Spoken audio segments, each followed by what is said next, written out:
नमस्कार दोस्तों, स्वागत है आपका एक बार फिर से कड़वा नगरी लाइव में। साथ ही साथ फेसबुक पर भी मेरा पेज है जनता की आवाज़ और पौड़ी गढ़वाल। तो दोस्तों लगातार कोटद्वार की बात करता हूँ, कोटद्वार की समस्याओं पर बात करने का मेरा प्रयास रहता है। लेकिन आज अगर बात करें तो आज जिस प्रकार से कल रात पहलगाम आतंकवादी घटना जिस प्रकार से हुई थी, 26 से 27 निर्दोष लोगों की उसमें जान गई थी और पूरा भारतवर्ष यही चाह रहा था कि भारतीय सेना कब इसका मुंहतोड़ जवाब देगी। और कल रात जब हम सभी सोए हुए थे, भारतीय सेना ने 1:30 से 2 बजे के समय जो है पाकिस्तान के आतंकवादी ठिकानों पर हमला किया और ये बताया जा रहा है कि 90 आतंकवादियों को वहाँ पर ढेर किया गया है। और जिस प्रकार की खुशी पूरा भारतवर्ष मना रहा है, हमारे कोटद्वार में भी बड़ा खुशनुमा माहौल है और जगह जगह मैंने ये देखा है कि मिठाइयाँ भी बटी हैं और ढोल नगाड़ों से भी भारतीय सेना का जो है स्वागत किया गया है। और भारतीय सेना अपनी बहादुरी के लिए जानी जाती है। और आज ऐसे ही भारतीय सेना के रिटायर्ड कर्नल बुद्धि बल्लभ ध्यानी जी हमारे साथ हैं। आइए पूरी चर्चा सर के साथ करेंगे। और सर के बारे में मैं आपको बता दूं कि पिछले कोरोना पीरियड से मैं सर को जानता हूं और सर जो है सामाजिक कार्यों में भी बहुत ही बड़ी महत्वपूर्ण भूमिका निभाते हैं। और अभी कुछ दिन पहले सर का बर्थडे भी था, जन्मदिवस था, जो कि उन्होंने दिव्यांग बच्चों के साथ सेलिब्रेट किया था। और लेकिन उस दिन परिस्थितियाँ ऐसी हो गई कि सर की जो धर्मपत्नी है उनका जो स्वास्थ्य खराब हो गया था, तो वो आउट ऑफ स्टेशन चले गए थे। लेकिन जन्मदिवस पूरा मनाया गया, मैं वहाँ पर था, उनके जो भाई साहब थे वो वहाँ पर थे और पूरा जन्मदिवस मनाया गया। बच्चों को टी शर्ट वितरित की गई, वहाँ पर भंडारे का आयोजन किया गया। तो आइए सर उससे बात करते हैं। सर सबसे पहले तो स्वागत है आपका। धन्यवाद प्रवीण थापा जी, आप कई बार मेरे से मुखातिब होते रहते हैं और जन सामान्य को भी खबर देते रहते हैं। आपका बहुत बहुत आभार, बहुत धन्यवाद। आप पूरे गढ़वाल को खबर लेते हैं, जहाँ से भी कोई खबर बनती है, कोई अच्छी वाली बात बनती है, आप वहाँ पहुँच जाते हैं। आपका हमारे ऑफिस में आना बहुत धन्यवाद आपका। और मुझे आशा है कि आपके माध्यम से गढ़वाल के लोगों को और बाकी लोगों को भी यहाँ के बारे में सूचनाएं मिलती रहेंगी और आगे भी ऐसे आप कार्य करते रहेंगे। आज तो बड़ा खुशी का दिन है। हमने भी अपने कार्यालय में जितने हमारे यहाँ स्टाफ के लोग थे, हमने बड़ी खुशी मनाई और ऑपरेशन सिंदूर बहुत सक्सेसफुल हो गया। जैसे हमको उम्मीद थी कि कुछ ना कुछ तो होगा, वो हो गया और बड़ी सफलता हासिल की हम लोगों ने। और पाकिस्तान के बिल्कुल ही पता भी नहीं चला कि यहाँ क्या हो गया करके। और जब वहाँ धूम धड़का हुआ होगा तभी उनको पता चला होगा, जब चिल्लाए होंगे लोग कि यहाँ कुछ हो गया है। अब सिर्फ पाकिस्तान का रिएक्शन करना रह गया, बाकी वो रिएक्शन तो करेंगे, उनकी आदत है वो, जबकि उनको रिएक्शन करने की ज़रूरत नहीं है। हम लोग जो है भारतीय सेना या भारत के लोग जो भी है वो शांति प्रिय हैं, वो कभी किसी के ऊपर आक्रमण नहीं करते हैं। अभी भी जो स्ट्राइक हुई है वो उनको पास हुई है जिन्होंने बालाकोट में या पहलगाम में या ये जो कुछ भी उन्होंने कुछ काम किए हैं, वो उनको रिएक्शन के उनके लिए हमने कुछ किया है। और हम लोगों ने तो सैन्य ठिकानों में या उनके आम लोगों को के लिए कोई आक्रमण नहीं किया है, बल्कि सिर्फ उसको ध्वस्त किया हम लोगों ने। जो उनके सेना वो क्या कहते हैं आतंकवादियों के जो ठिकाने थे जहाँ से वो लॉन्च पैड में बैठते थे। बड़ी खुशी की बात है कि हम लोगों ने 9 ठिकानों को बर्बाद किया उनके, जहाँ वो दोबारा फिर ठीक करने में उनको बहुत समय लगेगा या नहीं भी कर सकेंगे वो ठीक। उनमें से जो जैसे मोहम्मद है, लश्कर तोयबा है और मुजाहिदीन के हमने ठिकानों को तबाह किया है। आइडिया वो नहीं था, पहले जब ये पहलगाम हो चुका था तो उस समय मैं जयपुर में था। जयपुर के लोग वहाँ में कोई मीटिंग में थे, बैठे थे, उन्होंने बोला अब क्या होगा। तो मैंने कहा आप देखते रहिए, ये तो टाइम लगेगा। अचानक दूसरे दिन तो कुछ करेंगे नहीं, हम बच्चे नहीं है कि सीधे वो उसको रिएक्शन करेंगे इसके ऊपर पे, इसको ध्यान दिया जाएगा। और वो हम लोगों ने खूब ठीक तरह से उसको तरतीब बनाई, तीनों सेनाओं ने तरतीब बनाई। NSA और प्रधानमंत्री ने डायरेक्टली इसमें इन्वॉल्व हुए अपने आप, और उन्होंने सही तरीके से उनको पाकिस्तानियों को जवाब दे दिया। अभी कई तरीके से हम लोगों ने उनको जवाब दिया है। बंदरगाह उनके बंद कर दिए, सील कर दिए। पानी जो बह रहा था वो बंद कर दिए हैं। सिंधु नदी घाटी जो कि बहुत पुराने पहले से वहाँ डैम बना हुआ था, उसको भी हम लोगों ने बंद कर दिया। तो पाकिस्तान तो वैसे मर जाएगा।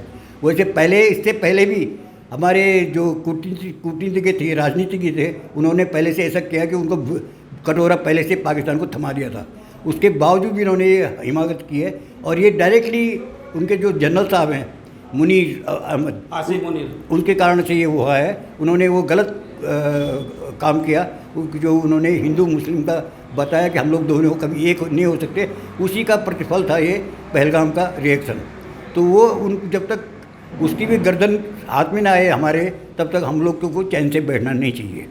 सर 2-3 चीज़ें हैं, जैसे अभी आपने बताया हिंदू मुस्लिम वाला एंगल एक तो सर मुझे लग रहा है कि उनका एक इरादा ऐसा था कि जिस प्रकार से धर्म पूछा जाए, और इसके बाद होगा क्या है कि भारत में शायद गृह युद्ध छिड़ जाएंगे, लोग धर्म पूछ कर फिर बोलेंगे कि मुसलमान ऐसे हैं, इस प्रकार से वो एक उनका एक ये उद्देश्य था।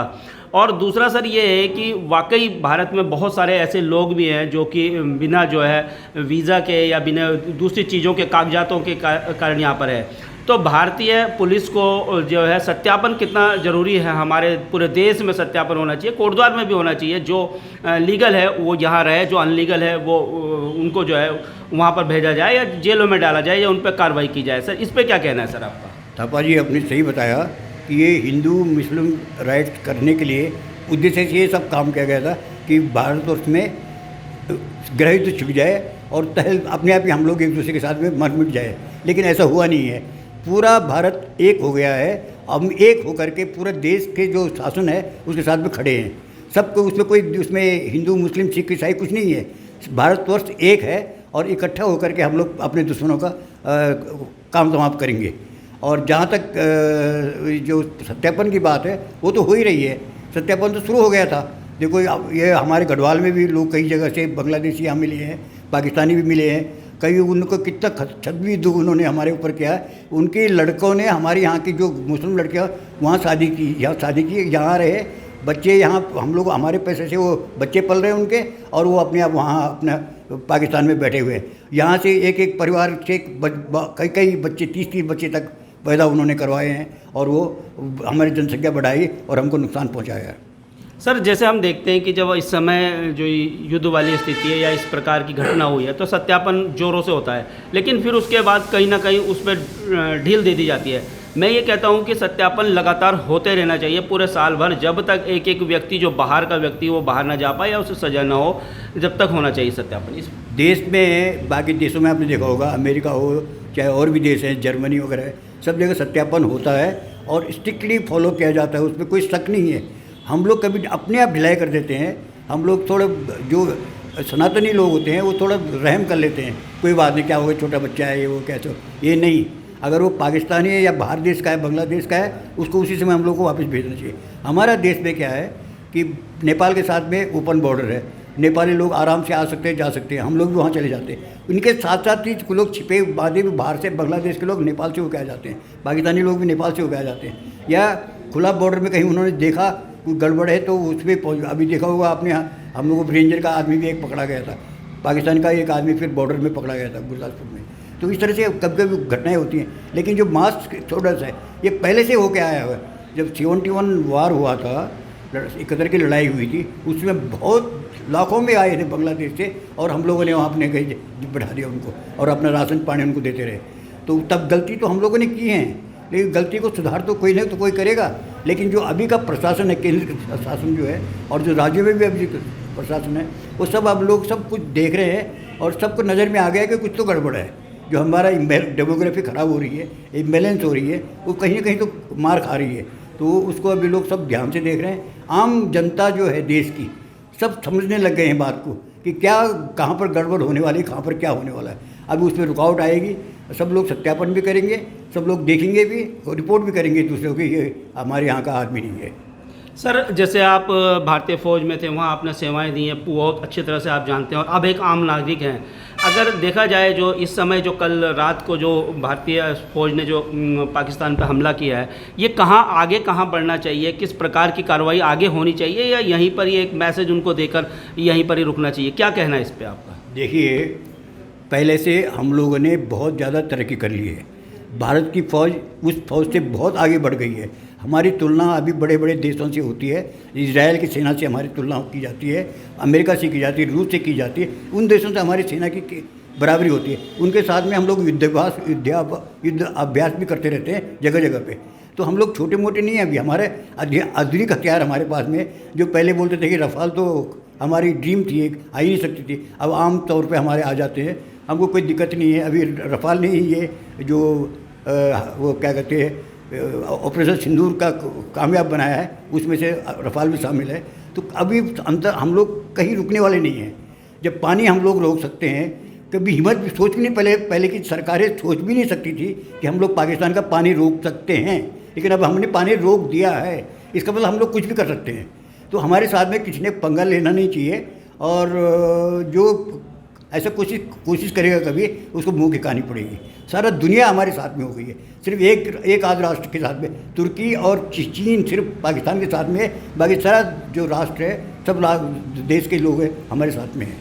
सर एक चीज़, जैसे अगर हम अपने उत्तराखंड की बात करते हैं तो सबसे ज़्यादा जैसे देवभूमि कहा जाता है, ऐसे वीरों की भूमि भी उत्तराखंड को कहा जाता है। और बहुत छोटा स्टेट होने के बाद मैं ये देख रहा था कि जब कारगिल का युद्ध हुआ तो बहुत सारी बड़ी संख्या में यहाँ के उत्तराखंड के जो सैनिकों ने अपनी शहादत दी थी, वीरता को प्राप्त किया था। अभी हम एक अग्निवीर देख रहे हैं सर, और मैं अभी देख रहा था कुछ दिनों पहले एक जगह मैं सुन रहा था कि पाकिस्तान की आबादी है 25 करोड़, और वहाँ पर जो आर्मी में जो जवान हैं वो हैं 20 लाख के करीब। भारत की आबादी है 140 करोड़, और यहाँ पर मैं देख रहा था कि जो भारतीय सैनिकों की जो संख्या है वो है 35 करोड़। तो कहीं ना कहीं अगर आबादी के हिसाब से देखें तो भारत के जो सैनिकों की संख्या है, ठीक है, वो दूसरी चीज़ों में भारत आगे है, हथियारों में आगे है, और रॉकेट लॉन्चर में आगे, और चीज़ों में बहुत ज़्यादा आगे है भारत, लेकिन जहाँ पर सैनिकों की संख्या अगर एवरेज देखा जाए तो बहुत कम है। सर क्या कहना है इस पर आप? ऐसा है कि जानते हैं हम लोग कि man behind the weapon is a soldier. जो वेपन के आगे जो खड़ा रहता है, पीछे खड़ा रहता है, जो चलाता है उसको, वो सोल्जर होता है। सोल्जर की संख्या कम नहीं होनी चाहिए। उसी के लिए हम लोगों ने क्या किया, अपनी सेना तो बनाई हुई है, हमारे रिजर्विस्ट होते हैं जो एक किस्म से जो अग्निवीर बने हुए हैं, ये पूरे देश के लोग जो जवान हैं वो सब के सब अग्निवीर बन जाएंगे, सब के सब फौज को उपलब्ध हो जाएंगे जब मौके पर, लड़ाई के मौके पर। हमारी जो पैरामिलिट्री फोर्सेज है सबको अच्छी ट्रेनिंग मिल रही है, तो उसमें कोई कमी नहीं आएगी, सोल्जरिंग में कोई कमी नहीं आएगी, सारे पूरे के पूरे हैं हमारे पास। चलिए सर, हम तो आपके उत्तम स्वास्थ्य की कामना करते हैं, और जिस प्रकार से आप इस उम्र में भी बहुत ही तन मन और धन से समाज सेवा के लिए काम कर रहे हैं। सर आगे किस प्रकार की योजनाएं आपकी है, अभी क्या चल रहा है, इसके बारे में भी जाते जाते जानना चाहेंगे। हम लोग चाहते हैं जितने हमारे वेटरन्स हैं, पूर्व सैनिक हैं, ये गढ़वाल पूर्व सैनिक लीग का ये ऑफिस जब देख रहे हैं, अब हमारे बैठे हुए हैं, साहब लोग सामने बैठे हुए हैं, और हम लोग यहाँ हफ्ते में 3 दिन आते हैं। अभी भी हम लोग की ज़रूरत पड़ सकती है, अगर माना युद्ध हुआ तो हम लोग वहाँ जाने के लिए भी तैयार हैं। हमने पूछा लोगों से, इस उम्र में भी चले जाएंगे? हाँ, हम लोग फ्रंट में नहीं जाएंगे, और कई सैनिक फौज में बहुत लोगों की ज़रूरत पड़ती है, ट्रेन चलाने के लिए, या बीच बेस में रहने के लिए, खाद्य सामग्री पहुंचाने के लिए लोगों की ज़रूरत पड़ती है, गाड़ी चलाने के लिए भी लोगों की ज़रूरत पड़ती है, तो सब लोग तैयार हैं दोबारा फौज में जाने के लिए। तो दोस्तों ये थे रिटायर्ड कर्नल बुद्धि बल्लभ ध्यानी जी, और आज समय ऐसा था तो मैंने सर से बात करना सोचा कि आज सर से बात करेंगे।